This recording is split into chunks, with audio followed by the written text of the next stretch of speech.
Today, I want to cover a story that essentially the McDonald's CEO came out this week and said that there was concerning signs that Americans are skipping breakfast.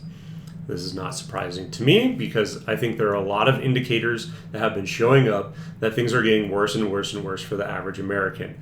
I think we, in general, are getting completely screwed by anyone at the very top of the U.S. ecosystem, and I think things are just getting worse for the average American. And so I think this is just one, drop, one pebble in the lake of the issue. But I wanted to cover it because I think it's very interesting and it says a lot about the U.S. in general and what's going on. And then I'm going to give, after reviewing the Breaking Points video on it, I'm going to also be giving essentially a few other examples that I have seen in both the car and housing markets. Turning now to the economy, as we said, into where we can actually look to some truth. Unfortunately, it comes from the CEO of McDonald's, who shockingly actually dropped some truth bombs on CNBC about how divided the country is on whether you make over $100,000 or not. Let's take a listen.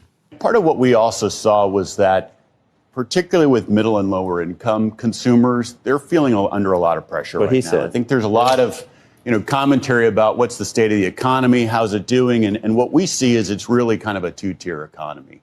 If you're upper income, earning over $100,000, things are good. Stock markets are near all-time highs. You're feeling quite confident about things. You're seeing international travel, all those barometers of upper income consumers are doing quite well. What we see with middle and lower income consumers is actually a different story. It's that consumers under a lot of pressure. In our industry, traffic for lower income consumers is down double digits. And it's because people are either choosing to skip a meal. So we're seeing breakfast. People are actually skipping breakfast, or they're choosing to just eat at home. Well, first off, I think just no one should be eating at McDonald's anyway, right? That's the first problem with McDonald's, is that it's just not good for you. How many times have you seen the meme where there's like the burger that's 100 years old and it has no mold on it? Like absolutely disgusting, right? But the other component, so there's two components, is that number one, yes, I think there's a lot of economic hardship for people. I think it's very hard to get by because after COVID, there was that rampant inflation, or during it and after. There was the rampant inflation where they were blaming everything on supply chains, which, yes, there was a component of it where it was that. But then the prices just never came back down. And that's the thing, is like you're looking at it, the prices never come back down. Well, how are people, people were struggling to survive before. And now things are even worse for them. So not good, first of all, in that. But then two, bro, what are your prices pre and post? Show me your prices. That's the thing. Fast food, I think, has been one of the most flagrant offenders in the example that I just gave, where the prices went up and never came back down. You think about it, when you would go there and $5 would be, you would get an entire meal. Now it's $20. And if you're looking at that versus alternatives, you should probably just go to the grocery store and get something to make at home. But B, even in a scenario where after work I'm heading home, would I rather go to McDonald's? If I need something fast, I wouldn't go to McDonald's. I'd pick any other number of places over McDonald's. But okay, if you can choose to go there or go to Chili's and you're spending just as much money, but you're getting twice as much food, or whatever it is, right? If it's as cheap to go to a sit down or less expensive than fast food, well, then I would go to the sit down every single day. And that's the thing about this, is these fast food places are the most flagrant offenders. And so it's a no-brainer that they're not going into McDonald's.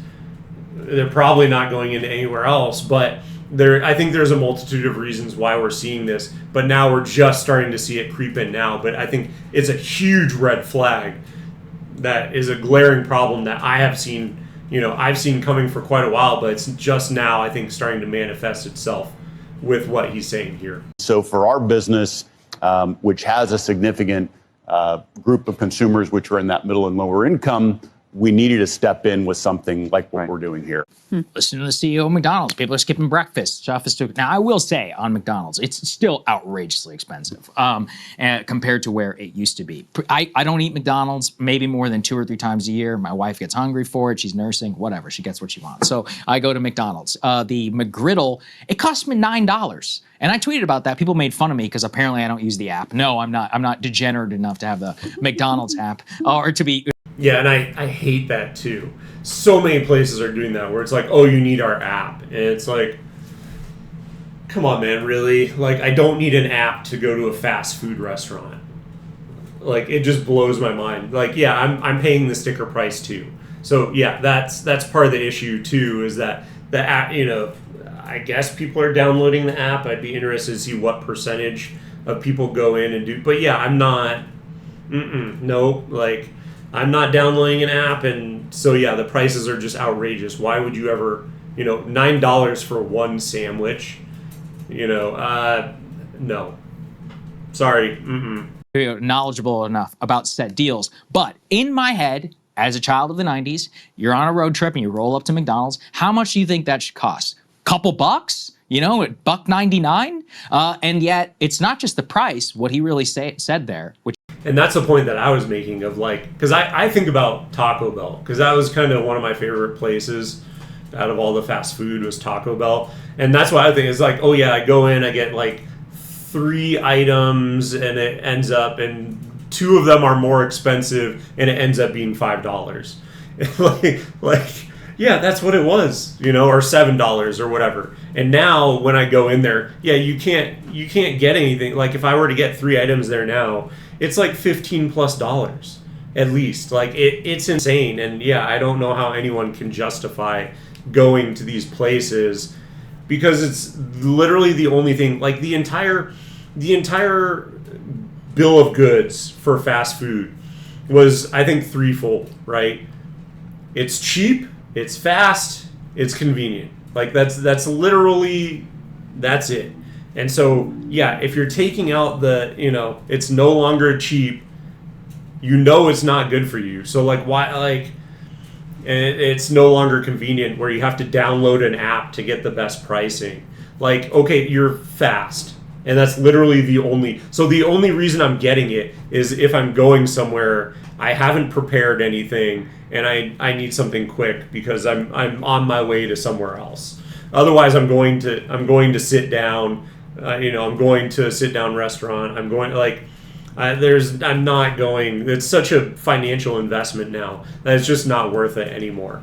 And again, you have to go out of your way to download the app and set up an account. And I don't go to fast food enough to justify that amount of commitment to any one of these places. So I am not the target customer. Which is important, is if you look, he said below 100,000, you're seeing a massive reduction in lower income consumers being able to go out to eat, and people are skipping breakfast. Now, I think that's, hopefully they're getting enough to eat, elsewhere, and or trying to eat at home. But the totality of it is that, yeah, it might be marginally cheaper on a percent basis to eat at home, but it's still really expensive to eat at home. If you're talking about a cup of coffee, we've talked here about coffee futures, Folgers, and more. It's actually exploded in price. Even if you look at the basic necessities of goods, meat in particular, protein, the price is just astounding. You can still eat cheap if you want to, but it takes a lot more effort than it used to in the past. So if you put that together, I think here is where you should listen to this. And that's exactly the point too, is that whatever the least expensive thing is, that's where people are going to have to move, especially when they're starting to get pinched. And so, yeah, when you're looking at that kind of stuff, like fast food is going to get destroyed, travel is going to get destroyed, discretionary goods are going to get destroyed, like luxury brands and stuff like that are going to get destroyed. All these places are going to have to start sounding the alarm bell, because they're going to be in my opinion, I think they're going to be in very deep trouble very soon. And that's exactly it, is like, yeah, you can only pinch people so far to where, hey, you're setting the trend, McDonald's. Like, now the companies that are, stocking the grocery stores and stuff say, oh, hey, they're getting away with it, well, we're going to do the same thing. And then they start ratcheting up their prices to match yours and what you're doing. And then guess what? Then when their baseline costs are getting squeezed and squeezed and squeezed, well, now they no longer have the financial ability to go out and purchase McDonald's because their baseline expenses, they're getting squeezed on rent with private equity. They're getting squeezed on cost of food at the stores because they're emulating exactly what you're doing. There's all these different things where they're getting squeezed on insurance, on, all this stuff. Well, guess what? Now they're going to have to start cutting out McDonald's. And that's, I think, exactly what's going on here, is that now they no longer have the freedom and the discretionary income to go out and spend on these other things. And it's very dystopian, and I think it's just going to continue to go in that direction. And this is just the first signs of that happening. CEO of McDonald's or the CEO of Walmart or these other people who have to cater to all of these customers. And now McDonald's is scrambling to try and bring back, below $5 meals and more because they can see the consumer cannot afford it. Yeah. That's the real tragedy. Yeah, I mean, down double digits. And that's exactly it. It's the supply and demand curve where it's like, okay, how far can we push them before the amount that we sell drops off a cliff? And that's what they're starting to see here. And it's so disgusting because and I think we are doing this with every single institution, with rents, with food at the grocery store, with all these different things. They're seeing how far can we push it. But the problem with that is that with fast food, it's whatever because there's alternatives, right? But if you're doing it with essentials like health, healthcare, like housing, like food, like all these things, if you're doing it with all these different, areas that are necessities for living, well, then you have people falling out. You have people dying because they can't receive the health care that they need. You have people being forced into homelessness. Like, all of these things are going to start happening, and I think it's undeniable, and it is literally going to turn the U.S. into a dystopian hellhole, in my opinion. He says traffic from lower income consumers. I mean, that is a very significant sign. And it's not just that the prices are high, it's also that the wages are not keeping up. We covered previously, I think the two-tier economy comment is the perfect way to think about it. You've got the stock market that just keeps going up and up and up, seemingly totally divorced. And we'll talk more about what's going on there from the And that's the other thing to think about too, right? Is when you're talking about okay, imagine just someone who works at McDonald's, right? And they get, a meal deal, we'll call it like $15 or whatever, right? So they work at these places. I'm just gonna go on my lunch break. I'm gonna eat at this place too. I'm gonna have breakfast when I come in, and then I'm gonna grab something for on the way home. Yes, okay, you should absolutely not. But I'm just using this as a hypothetical scenario so you think about exactly what's going on. And say they're being compensated the minimum wage. Okay, so they're getting paid $7.50 an hour. I think obviously some places minimum wages are more, but just imagine they're in a place where the minimum wage is still like $7.50, $7.25, whatever it is. Okay, so each one of those meals is $15. So essentially $7.50, 2 hours, 2 hours. So 6 hours of that day, if you were to eat there every single time and have a $15 meal for each one of those, 6 hours of your day is being eaten up to pay for the meals for that day. So then you only have 2 additional hours to take home with you if you're working an 8-hour shift. Just think about how insane that is. Yes, there's probably not many people making the minimum wage. Yes, they're not all going to be eating there the entire, for all 3 meals, blah, blah, blah, whatever. I'm just saying up a hypothetical scenario to show you how out of whack the cost of food at these places is versus back in the day when the minimum wage was still $7.50, $7.25, whatever. Okay, well, you could foreseeably have all 3 of those meals with 2 hours or less of work. Well, now you're having to do it with 6 hours of work. Just completely mind-blowing when you think about it in those terms. And completely unaffordable. I don't know how you could justify that, eating there. And that's why they're seeing a drop-off in the numbers. And they're having to revert to lower cost meals. actual real economy, what people deal with trying to make ends meet on a day-to-day basis. And meanwhile, especially lower quintile wages are not keeping pace with inflation. So people are struggling. They're going into deeper and deeper debt. They are very pessimistic about the future. They are holding back on any purchases that they can. They're apparently skipping breakfast so that they can make it all work in their budget. So these are dire indications of where the economy is headed right now. Absolutely. And there is some really troubling stuff behind the scenes. And I've talked about this in particular with the stocks. I was like, man, I just don't get how with inflation, with reduction in consumer spending, tariffs, how can the market continue to go up? Well, now we have a little bit more of the story. Let's put this up here on the screen. Fantastic piece by the Wall Street Journal. Behind this season's bumper earnings, job cuts, price hikes, glum workers. Quote, consumer spending is not driving company profits as much as reducing expenses, improving efficiency. That could be a problem. They say American companies are. And this is a good point too, because the thing is with this, I think the term is enshittification is what they call it. But literally what they do is basically they make a worse product, but they still charge the same amount. And I had something recently where I was craving some Oreos. So like I went out to the store and I got a tin of the Oreos, brought them back, and okay, I start eating them, and something was off. Or I was like, the cream filling in them just tastes cheaper. Like it tastes more synthetic, and like it was just not good. And I was talking to my dad and saying, like, I said, it was funny because literally he's like, oh yeah, the precursor to me telling him about this was he's like, all these Nabisco products are getting worse and they're just bad quality and, they don't taste as good. And I was like, yeah, it's happening all across the board. And so now the next time I'm getting a craving for, some sort of cookie or something, I guarantee you it will never be Oreos again, because it was so disappointing when I ate them that now you've lost, I'm sorry, Oreos, you've lost a customer for life. Like your Oreos are so mediocre now.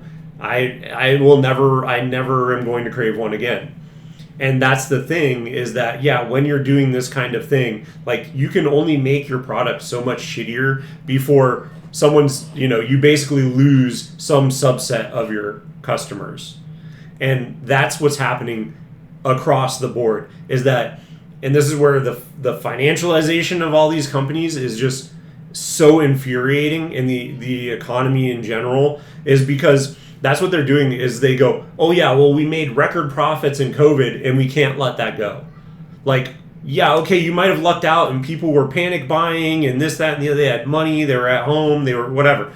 Well, guess what? Times have changed and reverted, and you need to revert. But no, they can't possibly do that. We need to continue with these record-breaking profits. We need to continue, and it's just not a sustainable model. And that is where it drives me nuts about the financialization of everything, because they just want to continue making their profits, and it's just disgusting. And now you're seeing the correction of that. Now you're seeing the fallout of that, where, okay, yeah, guess what? Now people aren't eating breakfast because everything else has gotten so expensive that they can't afford to go to McDonald's. They're once again beating profit expectations, but they're not doing it by banking on blockbuster consumer spending. Instead, the latest batch of quarterly earnings gets a lift from managers who are squeezing out costs, boosting productivity, turning to new technologies, all of whom have said they're holding down hiring, often while finding new ways to get employees to work more efficiently, aka work more. And that's the other thing that I always talk about, aka AI. Like literally they're replacing people, and it's going to get worse and worse and worse with AI, and then that's just going to be a runaway feedback loop until the entire company is AI, and then everyone's screwed unless they figure out some way to, I think our economy is very reactive / government, right? Government as well. It's very reactive, not proactive. And so yes, I made the video that hopefully they're setting up some way to roll out UBI to everyone, but I'm not holding my breath that that's actually what's going on. They're raising prices when they can. The processes are, quote, human light now. That is from one chief financial officer last month, telling investors about the initiative that includes automation upgrades. Global logistics say higher profit margins despite a nearly 8% drop in revenue, even though there is a prolonged freight recession. How do you do that? You raise your prices. And so, yeah, the companies are doing fine. The investors in the stocks are doing great because that's what they demand. The number has to go up. It literally must. It's an American contract. It's like baked into our blood at this point. But what does it mean for all of you? You're paying more. You are working more hours for less pay. You are potentially not going to get a raise. You may even get a price cut, and then you'll be lucky to actually work, and continue in your job. Put that together, and it just makes a lot more sense about how exactly the McDonald's CEO with a straight face can. And the quality of the products goes down as well. Because again, that's the other input factor, right? You have how much you charge, but then how much does it cost for you to make the good? And if you can reduce the cost to make the good, even though the quality is going down, well, then that's how you're making a greater profit number. So, but again, how sustainable is that, right? Because, again, Oreos, I'm done. If I never have an Oreo again, it'll be too soon. So, yeah, when these things are happening, how long until you start losing customers? So, is it actually a sustainable model? No. Is it going to continue? Yes. And again, I think at some point they're going to get the actual feedback loop that McDonald's has experienced here. But I think they were, again, at the very far edge of it, where it's like, what are you doing? Literally 2/3 of your business model is completely evaporated. So why is anyone going to you? But I think a bunch of other brands are going to start experiencing that backlash as well. And talk about, oh, well, we have all of this traffic down, et cetera, and all of that. But then if you look at the way that they continue to juice their profit, it will be the $5 stuff and maintaining sales there, while also, I guess, taking advantage of idiots like me who apparently roll up to the window and pay $9. Pay full price. Yeah, full pay price. for a McGriddle. Don't download the app. Yeah. Well, yeah, I mean, there's a lot that's going on in this article. I mean, first of all, AI has got to be a part of this as companies are increasingly trying to, instead of, hiring, when we're talking about white collar workforces, hiring those new college grads, whose, by the way, unemployment rate has really skyrocketed and is quite high at this point. Rather than hiring those new college grads, they'll, use AI and force their existing workforce to work more to avoid building out their workforce and to save costs that way. You have them, what's called taking price. So using the excuse of tariffs and inflation and also genuinely, facing higher costs in certain regards, they're using that to hike prices even beyond what is required. And then the other thing they talk about in here is the financial engineering that's going on too. Yeah. So share buybacks, they say, have helped put a shine on profits. Reducing the number of shares outstanding increases companies' earnings per share numbers mechanically, regardless of operating results. Overall, LSEG data indicates that repurchases added about 1.3 percentage points to the S&P 500's gains in the second quarter. So some of this is just, which is just, it's like financial bastardization. It's so disgusting. There's no real value being added with the share buybacks. But again, how long can you actually do this, right? So I think it has to hit a tipping point. And I think we're starting to get there. I think we definitely are. And again, I'll go to housing and automobiles later, but you're starting to see it in both of those segments, which are huge, huge red flags, I think, as well. Financial engineering, basically like smoke and mirrors sort of accounting tricks to get things to look better than they actually are. So that's a piece of it as well. But if you look through this article, they have a chart in there that's pretty stunning where they look at consumer spending, consumer purchases, and then they take out inflation, they take out the price increases. And the line, if you don't take them out, then the line of consumer spending, it's going up and people must be doing okay. If you take that out, it's flat since 2021. So, I mean, that tells you a lot right there. Yeah, and that's the exact point that I was making, where it's like, it's because of COVID, right, that they're doing this. And they're getting greedier. It's not that it's more affordable, it's that they're just, ramping up their prices. So yeah, you're seeing it go up, but we're not actually bringing more home. And again, at a certain point, you hit that diminishing return spot where people have been over exerting themselves, right? Like when I talked about BNPL, buy now, pay later, it's like, oh yeah, they're just taking on more debt. Although with that, it's not really, because you can just walk away from it and there's no real, it's not regulated, so it's not going to really affect your credit score or anything. But that's exactly it. Is like there's all these things that are being put in that, oh yeah, you can finance your pizza or whatever it is. And again, they're all signs pointing to this where, yeah, it's just these companies getting really greedy. They learned that they can get away with it during COVID. No one's going to regulate them. No one's going to get them for price gouging. No one cares. Just ramp up however much money you can plow out of the average consumer. Just go at it. And that's exactly it. And that's why I say, yeah, they learned the completely wrong lessons from COVID. No one is regulating them. No one is keeping them in check. So everyone is just going to rush to how much money can I make? And then if they have to, like McDonald's, they'll start pulling back when they start seeing problems. About how fake a lot of the the profits that are being generated here by these companies, and how little bearing they have on what is actually going on with your average consumer out there. Yeah, and again, this is the Biden story.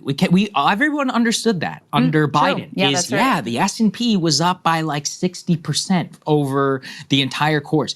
Were you 60% better off? If you were invested, yeah. If you were buying stuff, no. If you're buying steak at Costco, yeah, good luck. All right. To go ahead and what a lot of people have done, if you really want to feel truly crazy, go into your Amazon cart and scroll all the way back to 2020. And go look at what you were paying for basics and then compare it to today. You can do that with Walmart. If you use Walmart or any of these other places, you can even look at your credit card bill broadly and look at, I use like tracking. I know exactly how much I pay for like at the grocery store, for example. You can compare based on 5 years ago to today. And, just general keep in mind, it is astounding. Sometimes it's like 40 or 50% higher. And I would not be good for this at all, because my general mindset is I say this all the time, but I just say, don't look at what you're buying. Is it going to actually influence your buying habits at all? But I'm super minimalist on the things that I buy. I just buy the essentials. And so yeah, yes, it would be a good practice to go in and look at it and see what it looks like and how much higher they are. But at the same time, it's just another added layer of stress when you're constantly looking at, how much money am I spending at the grocery store? Again, is it actually going to influence your buying habits? No, it's just another stressor to add on to things. So I don't pay attention to it, but yeah, it's and I'm fortunate enough that I don't have to, right? But for a lot of people, people are just spending an astronomical amount more. I mean, just anecdotally, I could tell you, if I went to the grocery store, 5, 7, 10 years ago, whatever, if I walked away with more than 100, it's like, oh wow, I bought an astronomical amount of food and this is going to last me months, and I'm not going to have to go to the grocery store again except to buy one or two little things. Now it's like, oh, if I spend $100, that's like, it wouldn't surprise me. I go enough amount of times that it's usually not going to be a huge purchase of that much stuff. But it gets close to 100 regularly. And then when I go buy more, it's over 100. Or if I'm buying something that's a little bit more, ingredients that are more expensive or whatever, then yeah, okay. But yeah, I remember before, it's like I would have enough food to, feed an army for $100.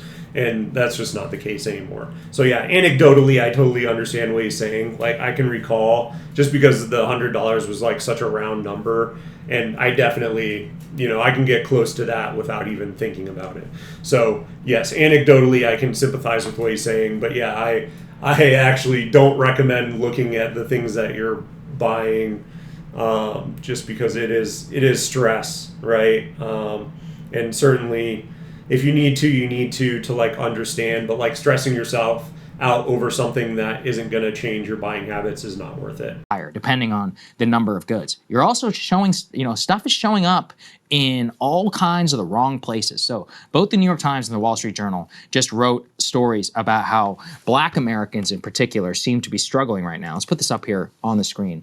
Both of them, what they say on the New York Times side is that if you look at this, it's largely a cuts to federal agencies. And that's also an important part of the story because the federal government is the largest employer in the United States. And they said that this is one of the most staggering losses of employment that Black women have ever seen in our current economy. On the Wall Street Journal side, they say unemployment may remain historically low, but unemployment for Black Americans is some 7.2%. Probably, again, attributable, it seems, to like federal agencies. But the point just broadly is for Trump, one of the things that he could hang his hat on when he got elected was what? Oh, I got historic margins with Black people. I got historic margins with Hispanic people. And, if you talk to a lot of those guys, or gals, guys, and in some cases gals, what did they say that they voted for Trump on? The economy. They were fed up with Biden, and they didn't feel like Kamala was going to do anything about it. So, look, pocketbook and all of that, sometimes it's number one, not always, but I do think it can be very disillusioning broadly when you look at all that. And the general experience. And that's where I say, I don't know. It's entirely possible that it just swings back the other way, and then Democrats get a crashing win, because if things do not work themselves out over the next 4 years and people aren't in a better place than they were, I think it's the talking point that gets the least amount of coverage, but I think it's the one that probably makes the biggest amount of difference. And yeah, okay, you can argue about all the hot button topics, but at the end of the day, do I feel like I'm doing better? And if the answer is no to that, well, then you're going to swing to the other party, and then, they're going to get the victory in the next election. And that's just kind of how it works. Of being an American consumer today, in my opinion, is hellish. Like, it's just deeply expensive. Everything is pay for play, no matter what. Yeah, you feel exploited at every time. You really are. I mean, it's like you go out to a restaurant. I don't drink alcohol. You go out to a restaurant and it's not even particularly good, and it's like $60, $70. And you're like, what am I paying for? Like, again, in my head, it should be $35. Should have just stayed at home, Same with the drive-through. Just everything. Apparently, Disney World, I talked about this. You go there, they charge you at every step. All the subscriptions, now, if you're a big NBA fan and you want to watch all the games. Good luck. Yeah, you have to buy like freaking 7 different streaming packages in order to pull it off. So like this deal we thought we were getting with the that is insane. It was funny because I actually sent a meme to a group of my friends about they found Stream East, which is actually was the biggest streaming platform for basically pirated sports. And yeah, they busted them, I guess, in Egypt. But I sent that, and I was like, oh, no. I mean, there's tons of other platforms. You can find them out there. But, yeah, I was joking around, and, like, my friend was like, oh, I pay for all of them. And it's like, you're just okay with paying for, like, 7, exactly at this point. I don't think it's that many. It's probably, like, 4 or 5 or something like that. But it's like, okay, you're okay with paying for 5 different streaming services. Like, you are not good with money. Like, if there is an alternative that is easily accessible where you can pirate all of these games, but you're okay with paying for 5 different streaming services, you're just not. I mean, the financial incentive is you don't pay for the streaming services. And that's going to be, maybe kind of taboo to say, right? But like, it's an insane model, and they just constantly keep raising their rates up and up and up and up. And it's like, okay, what is the difference between this and cable anymore? Like, you may as well just go back to cable and put everything on there, because at the end of the day, you're literally paying as much for that as you are for this. I don't get it. I don't pay for... I have no subscriptions or recurring payments, if you will, that are outside of, mortgage, water, electricity, insurance, but even that I haven't kind of broken out into longer terms, so I don't see it monthly. But those are literally the only monthly internet. Like, those are literally the only monthly payments that I make. Anything else that is above entertainment, anything like, none, 0. I refuse. I hate subscriptions down to my core. Like, I would rather pay a one-time sticker, here's the bot, like even workout equipment. I refuse to pay for a gym. I just buy my own workout equipment because over a long enough time period, if I'm going to stay consistent with it, it's cheaper for me just to have the equipment in my house. So nope. I hate subscriptions. I hate the model, and I refuse to participate in it. Cord cutting and cable going away. Now we're just getting screwed. Now every company out there can nickel and dime you, or much more than that, frankly, to death. So yeah, it feels the level of sort of pillaging and exploitation has been through the roof. It's been absolutely insane. And just to go back to what we're saying about black workers. Black workers are frequently, the reason it's an important statistic, obviously, is because we want people to have jobs. They also tend to be canary in the coal mine for the economy because historically, unfortunately, you have black people higher represented in low wage, lower skill employment. And so you have that dynamic. And then you also have the American government, the federal government has been, helped to build out the American black middle class. And that is nowhere is more evident than in and around DC. Yes. And so when you have Doge coming in and just wantonly slashing random government positions, not saving any money, by the way, just making everything worse and kicking people out of a job, you can see the effects of that showing up in the black unemployment rate. And I'm sure that is especially pronounced right here in this region. Absolutely. To your point, I don't know. Do you know what NFL Red Zone is? I know that a lot of my friends are not taking this well. Well, anyway, I'm sure a lot of our bro audience does. Now, I think you pay for it. It's like to be able to watch all the games or something, whatever. But the point, they're going to have commercials. So you pay for it and you have to watch commercials. That's how everything works now. These people everything, are out of control. It's like Hulu. It's like, you can pay $7.99 to watch with ads. Or you can pay $14.99 to watch with no. Like $14.99 for like. And this is why. This is exactly why I refuse to pay, because these companies are so scummy. Not like, okay, you're already paying. So you're paying us. That's the model, right? But then, oh, by the way, we're also going to find a way to include ads in it too. Like, at a certain point, you just give them the middle finger and you say, I'm done with that. And I've always been very, hostile towards these companies, but especially when they're doing stuff like this. Like, again, all you have to do is know how to work Google, and you can find out ways to circumvent all of these companies. And yeah, I'm in that boat, but anyone else who decides to do the same thing, it's very easy. And with the interconnectivity of devices, you can stream it from one device onto your TV now. And again, these companies are so scummy. I don't know how you can feel bad circumventing the chokehold that they have on these, sports or whatever, Disney or any of these companies. How you can feel bad about circumventing the chokehold that they have on the content that they're broadcasting. Like a show that you might watch once a year. And then, you got to have Netflix too. And then, you have to have Disney Plus. I just had a kid, apparently got to have Disney Plus. Well, if you're going to have Disney Plus, you might as well have the Disney Plus version with no ads, because then the kids will get angry. It never ends. It's everything. Everything is subscription. Everything is pay for play. Mm-hmm. And even what you're paying for is not even particularly good. It's like video games. It's the same thing. I know, I've heard that. It's like, like Roblox. You may pay on the front end, or you may not pay on the front end, to download this game. But then if you want to do this thing in the game, or you want to rise to this level in the game, then you gotta buy the Robux. You gotta do what is this. It's like it's crazy. You can play for it, or you could pay to get around. I think it's out for again. I don't know. I mean, it varies per game. Yeah. But if you are willing to shell out the dollars, then you're going to advance more in the game. A certain mobile games essentially are insanely more predatory in this regard, where they microtransaction everything. And so that's why when you see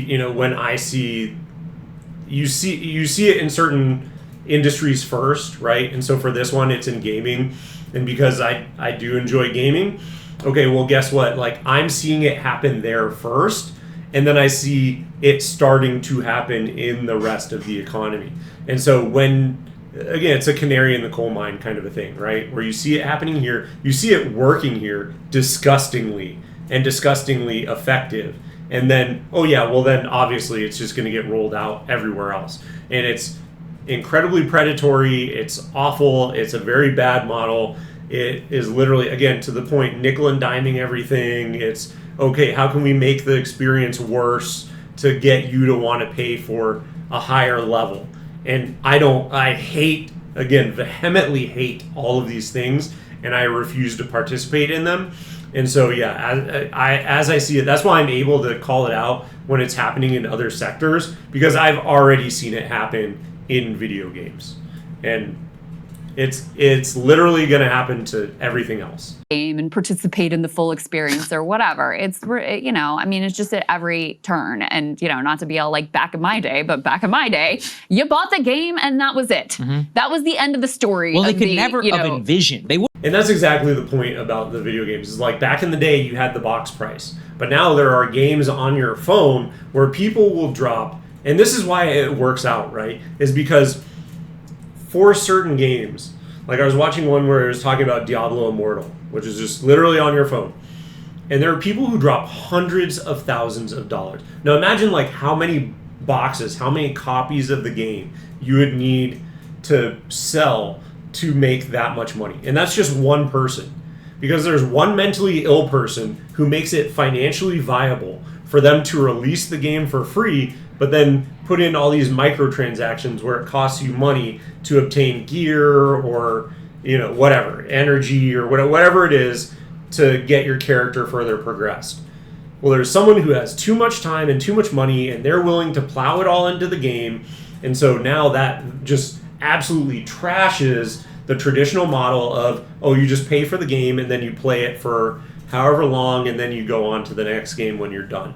Well, now it's live service where they're constantly coming out with content for it, which is great. But then, oh, by the way, we're going to add in microtransactions. So now, to be the most competitive in the game, you have to spend hundreds of thousands of dollars.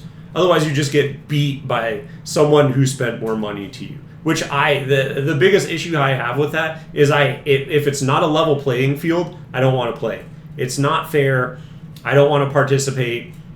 I'm done. I'm out. I'm not interested.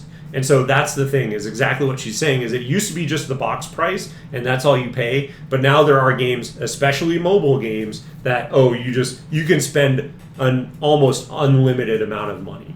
And again, because there are so many people that are, it doesn't even have to be many, but because there are enough people that are mentally ill with money that they spend, more money than sense, as the saying goes. Well, now that becomes a profitable business model, and actually the most profitable business model. And so now that's how a lot of games are being made. And that's why there are no good phone games that don't have this kind of system built in as the main, how it functions essentially. Would have done it if they could have. They just didn't have the ability to do so and to milk people for as much money as possible. So I don't know. I really, sometimes when I look at the average prices and then I look at the average income, I do not understand how people make it at all. Like, period. Just the monthly nut. The absolute basics. I'm like, do you have any money left at all? And then no, you look at the credit card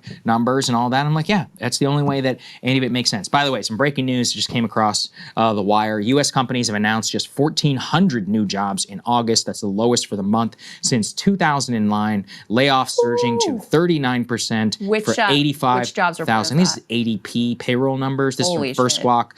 Just literally just came out as of this. 1,400? That's what they said. Yeah. So I'm Holy making cow. sure. Yeah, that's the number from ADP. So when do we get do we get the government jobs report tomorrow? I think they're separate. I'm not sure. They are separate, but it comes out on Fridays, so we'll probably get that one. Terrible. I think it's the first Friday of the month, so we'll probably get that tomorrow. Yeah. Wow. ADP numbers. Yep.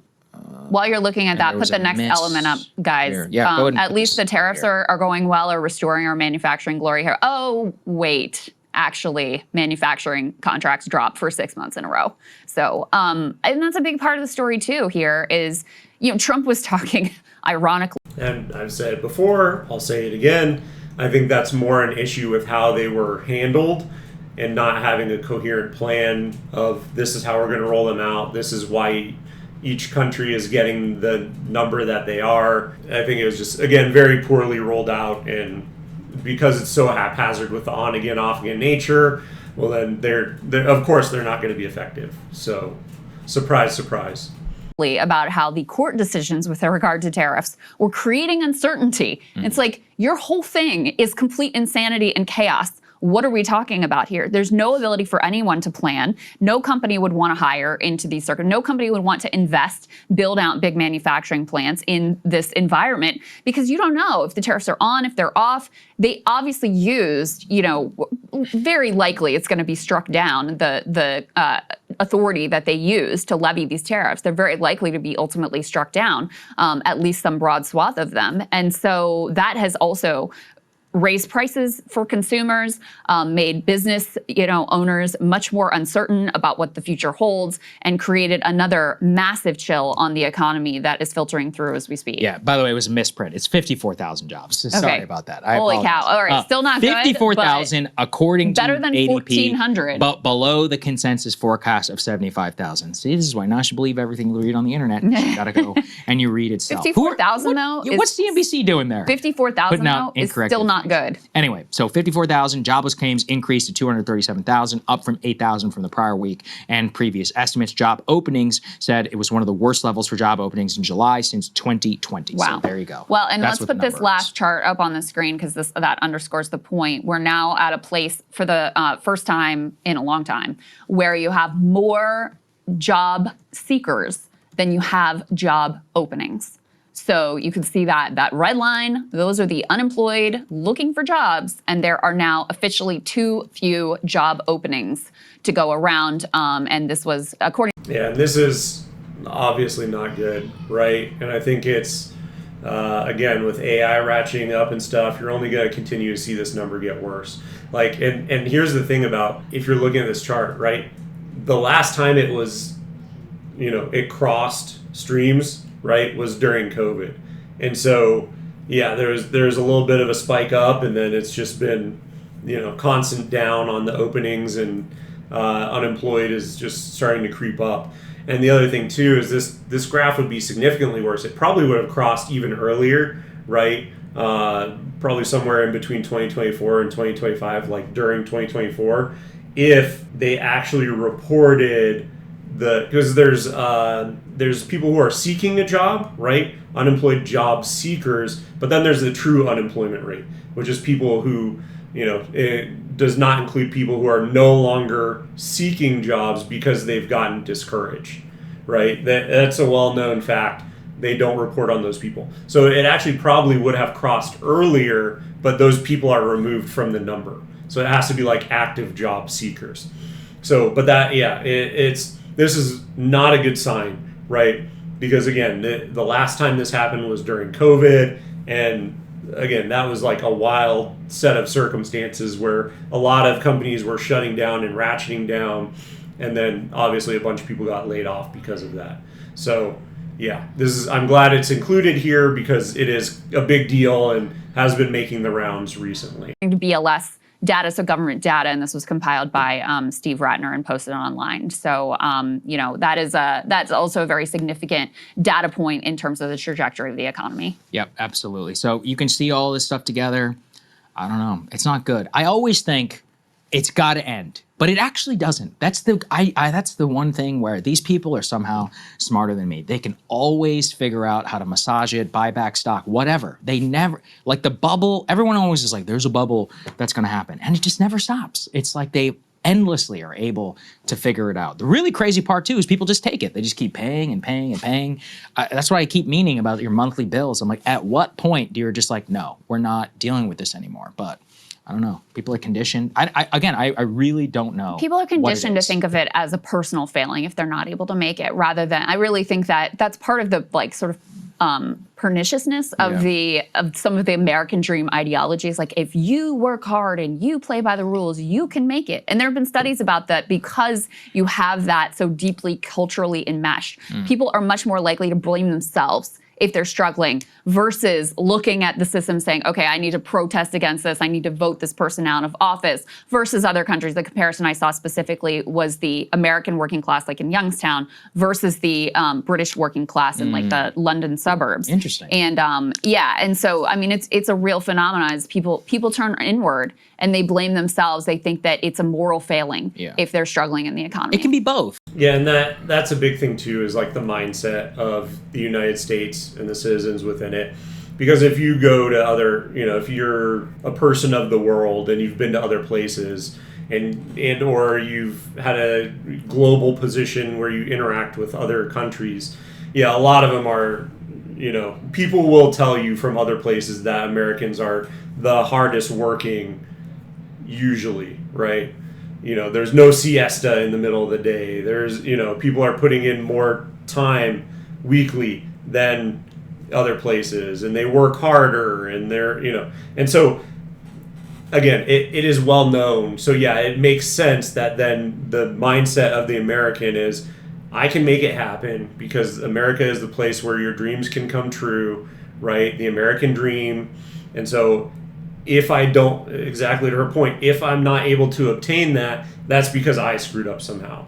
But I think progressively it's less and less that is the truth, and that you're actually just getting screwed over by the system. Like, you still can make it, but that's more the exception than the rule now. Like, some of it can be your fault, but a lot of it can, when you look across the country and you see these trends. Housing, this is why we were talking about the Fed. The housing You thing. don't create, you don't set interest rates, period. Like, you're literally at the mercy of the gods in Washington as to whether your mortgage was at 3% or at 7%. Like, you have no say on that whatsoever. So that's not your fault. You don't set the price of meat. Like, you don't set the price of any of this. I guess all you can really control is your job. But, within this, and you look at the overall outpacing in terms of inflation for necessities, and particularly educate, and especially anything that's going to better yourself, like education or any of the other things, compared to the amount of wage inflation, it's just devastating. So I don't know. Tucker said people should stop paying their credit card bills. Maybe we should. All right, that might be a little bit extreme, but. And the next thing I want to look at, and this is where I was talking about earlier, where I want to just take a quick look at cars and then also houses, right? So this will be the car component of it. If you go onto cars.com or any site that essentially tracks the historical data of pricing, you can go into any single one of these cars and then look and see what the price was, right? So this one, I'm just looking at a Toyota Camry XSE, which is kind of like the highest end of the Toyota cars that you can get. And what I'm looking at here is you just go and look at the historical price, right? So you see it was listed probably somewhere around like $39,000, right around like early July. Then there was an immediate price drop down to 37. Then at the end of July, it dropped down to 35,000. And then now it's dropped down basically to $33,000 now. And so and I guarantee you can do this with any car. Just pull it up on cars.com, go to the price history, and I guarantee you will see, this one's kind of a precipitous decline, but you will 100% see that there will be a decline over time over the last however long it's been on the lot. And this is incredibly common. And so, again, I think what this is showing, to the point that they were making on that, is that there are things that are going on where the average American is in a really bad way. Things are not going well for them. And so prices on goods that are, like a car, all these like extra, you have to have discretionary income to purchase, especially a new car. That's why I want to look at that, because it's a little bit more than, if you're looking at like a $2,000 car or whatever that's on a resale. And even this is resale, right? It's a used that is, being resold. But literally any car, especially a newer one, you're going to see a huge precipitous decline. And I think that's going to continue happening. And then by the same token, we'll go to Zillow really quick, and we will just look at just a random home in, we'll say, Scottsdale somewhere. And so you look at, okay, it was listed back in May, and then just recently there was a price change on it. And this is just one example, right? And here's why, right? They bought it in 2013 for $430,000, and now it's up over $1 million, like well over $1 million. Basically, they turned around $800,000 on this house, more or less, right? But even showing different houses. And this is a perfect example. Okay, this one's over 7, right? Over 700,000. Well, look, they bought it in 2021 for 6. So like it was fairly recently. That was kind of as the prices were surging up, but they're looking to resell it and they're hoping to make a profit on it. And that's why they're listing it. But here's the problem, right? 8/15, it's listed. 8/27. So that's not even that long. That's not even 2 weeks later. It's dropped by 2%. And then just yesterday, it's dropped again, another 2%. And so that's the thing. And this is going to continue happening. But you can literally open up, and I just used two examples right here. But there are many houses where it's just, they're constantly dropping the price, because everything is so overvalued right now. And I think that there's a huge, I mean, you can just look at the map. Like, look at the amount of homes that are available just in this area. Like, these prices are going to continue to go down and down and down and down. And that just illustrates the point, though, is that there's a ton of volume of houses available. And same thing with the cars. The cars are just going to get cheaper and cheaper and cheaper. You see the prices. I just want to illustrate. You see the prices decreasing consistently. And it's going to continue happening. Because everything is too unaffordable. No one can afford to essentially pay $500,000, right? Have $200,000 down payment to then also pay $500,000, take out a $500,000 loan with a 6-7% interest rate. Like this is not. No one can afford that, and things have gotten so out of whack that now there needs to be a correction.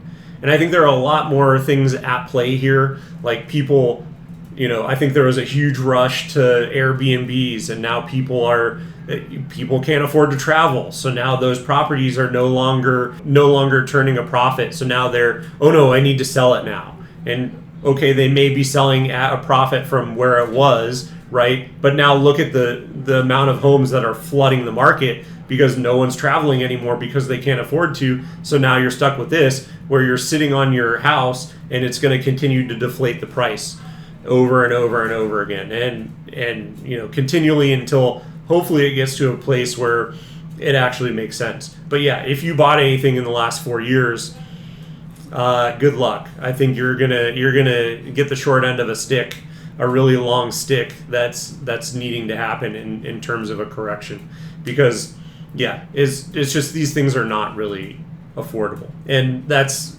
essentially what I wanted to cover, because I think that the McDonald's CEO coming out and talking about this is a very red glaring flag, because now it's all the way down to the level of fast food, which I think was flagrantly overpriced, especially during and after COVID. They really just spiked it up because they saw that they could get away with it, and now they're having to backtrack on that. But you can see it in, I think, the two most prominent markets, which is vehicles and housing, and that's just going to continue to perpetuate. These things the prices are only going to have to come down because they got so overinflated, everything was so unaffordable, and now there's pain coming into the market.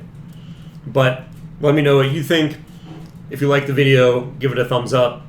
If you found this content entertaining and you want to see more of it, subscribe down below. It really does help the channel. And if you've made it this far, thank you so much for watching, and I will see you in the next one.